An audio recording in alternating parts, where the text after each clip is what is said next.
Itu adalah novel kultivasi, namun mereka menunggangi kereta kuda sepanjang waktu. Banyak orang memilih untuk menunggang kuda dan terlihat gagah berani. Tapi karena Shen Qingqiu tidak pandai mengendarai dan tidak ingin jatuh dan mematahkan lehernya, dan kedua karena dia berpikir mengekspos wajahnya ke angin dan hujan di pegunungan tidak cukup santai, dia mengebor jalannya ke kereta kuda dengan semua orang menonton. Mencari tempat duduk di dalam gerbong, itu yang pertama datang pertama dilayani. Setelah seseorang terlihat mengangkat tirai pintu dan seseorang masuk, orang itu berkata dengan kasar, "Seorang pria besar seperti Anda, dan Anda datang untuk mencuri tempat saya." Wanita ini dengan alis yang indah dan dada yang penuh dan tinggi memang Lord Puncak dari Puncak Xiansu, Qi Qingqi. Dalam karya aslinya, Qi Qingqi dan Shen Qingqiu tidak memiliki banyak hubungan persahabatan atau saling berhubungan satu sama lain. Tapi tahun-tahun ini, Shen Qingqiu kadang-kadang bekerja dengannya dan menyukai kejujurannya dan kekuatannya yang terang-terangan. Mereka bergaul dengan baik. Shen Qingqiu menggunakan kipas kertasnya untuk membuat tempat baginya sementara dia berbicara dengan ketenangan sempurna, "Saya pasien yang sakit." Qi Qingqi membuat beberapa ruang untuknya tetapi mulutnya tetap tidak membiarkan dia pergi. "Kamu telah dimanjakan dan dimanjakan. Kekuatan seorang bayi manja seperti Anda, bagaimana itu terasa seperti kultivator abadi core formation. Jika Anda menunggu sebentar, apakah seseorang akan datang dan melayani Anda minuman?" Shen Qingqiu berkata, "Tidak salah. Anda mengingatkan saya." Pegangan kipas mengetuk lengan kereta kuda. Segera setelah itu, tirai kereta dinaikkan. Luo Binghe tersenyum dan bertanya, "Sizun, minuman, air, atau apakah pinggangmu sakit?" Luo Binghe menunggang kuda yang kuat dan tinggi. Sama seperti semangat kuda putih surgawi, remaja itu tampan dan luar biasa.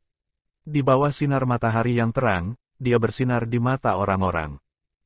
Shen Qingqiu berkata, "Bibi bela diri Cimu ingin cemilan." Luo Binghe dengan cepat mengambil dari pinggangnya satu paket makanan yang dibungkus dengan lembut dan indah, menawarkannya. Sepertinya dia sudah lama siap. Dia berkata, "Sizun, jika ada yang lain, tolong panggil saya." Baru kemudian dia menurunkan tirai. Liu Qingge menghujani tanaman berkuda saat dia menunggang kuda, mendengus haf yang kuat sekali. Shen Qingqiu berkata, "Tentu saja." Dia menunduk dan membuka paket, long susu. Tidak buruk. Dia berbalik dan menyerahkan cemilan itu untuk Qi Qingqi, "Mau makan?" Qi Qingqi mengalami kesulitan menggambarkan apa yang dia rasakan saat ini. Dia merasa bahwa perasaan ini mungkin adalah kemarahan. Bagaimana bisa murid yang baik yang intim dan kuat dalam kekuatan spiritual berasal dari bimbingan Shen Qingqiu? Sebenarnya, dia hanya tidak tahu bahwa ada ungkapan untuk menggambarkan perasaan seperti itu. Itu disebut, kilatan mata anjing buta. Qi Qingqi tidak melihat atau memakan long susu dari Shen Qingqiu. Dia masih berjuang sampai mati, bahkan Mingyan sedang menunggang kuda. Selama dia bisa membuat Shen Qingqiu merasa sedikit malu, itu adalah kemenangan. Shen Qingqiu tidak mengatakan apa-apa dan melihat keluar. Benar saja, Liu Mingyan dengan wajah terselubung dan membawa pedang, Suise, sedang duduk di atas kuda. Dengan setiap hembusan angin, cadarnya berkibar sedikit dan mengeluarkan perasaan keabadian yang mengambang. Gambar ini terlalu menyenangkan bagi mata dan pikiran. Shen Qingqiu tidak bisa menahan pandangan lain untuk sesaat, lalu menghela nafas, benar-benar terlalu indah untuk diambil sekaligus. Like dan follow Bacakan Aku. Qi Qingqi mengekspresikan sebuah pei di wajahnya. "Istirahatkan keinginanmu untuk mengidamkan muridku." Dua kalimat ini pergi ke telinga Luo Binghe. Wajahnya menjadi gelap sekaligus. Tapi Shen Qingqiu benar-benar tidak memperhatikan ekspresinya sama sekali. Dia hanya makan kue sambil melihat ke sisi itu.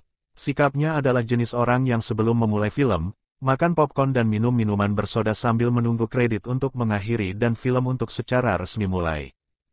Itu Liu Mingyan. Tokoh protagonis laki-laki dan protagonis perempuan berada di latar yang sama, bagaimana mungkin mereka tidak akan menularkan beberapa percikan satu sama lain.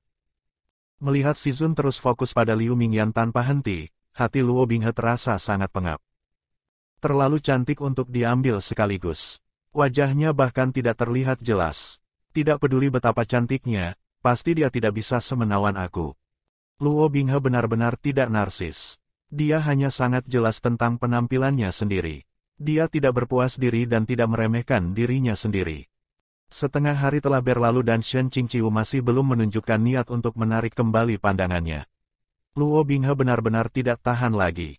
Dia dengan ringan memecahkan cambuknya dan kuda putih itu dengan cepat berlari ke depan untuk berjalan bersama Liu Mingyan. Luo Binghe tersenyum sedikit dan menyapa, "Saudari bela diri Liu." Liu Mingyan terkejut sesaat, lalu mengangguk dangkal. Dia menjawab, "Saudara bela diri Luo." Oh, itu dimulai.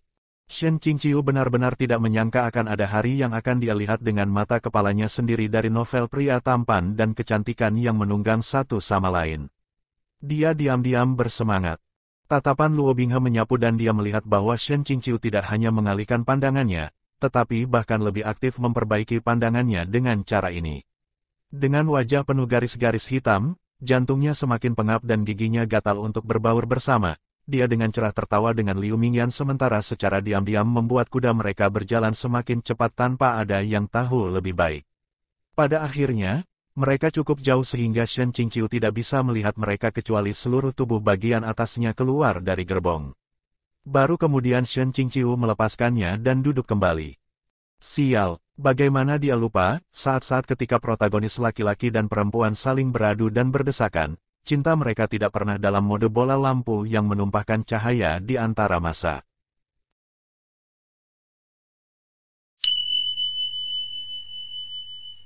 Akhir chapter 21.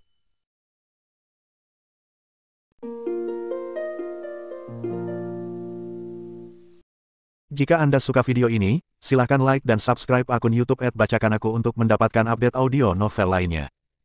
Terima kasih.